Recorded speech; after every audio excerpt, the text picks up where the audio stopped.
Michael Jackson alizaliwa tarehe 29 Agosti mwaka 1958 huko Gary, Indiana, nchini Marekani. Alijulikana kama mfalme wa pop, akiwa msanii mashuhuri wa Kimarekani ambaye alitawala jukwaa la muziki kutoka utotoni akiwa na kundi la Jackson 5 hadi alipokuwa msanii wa kujitegemea. Alijulikana kwa sauti yake kipekee, uchezaji wa kuvutia kama Moonwalk na albamu zilizovunja rekodi kama vile Bad na Dangerous.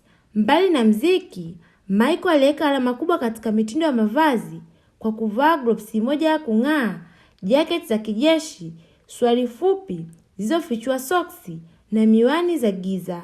Vazi lake lilikuwa sehemu ya utambulisho wake kama msanii. Alifariki dunia tarehe 25 Juni mwaka 2009 akiwa mmoja wa wasanii mashuhuri zaidi katika historia ya muziki. Mchango wake katika mitindo uliwavutia wabunifu wa kimataifa na kuhamasisha vizazi vya wasanii duniani kote.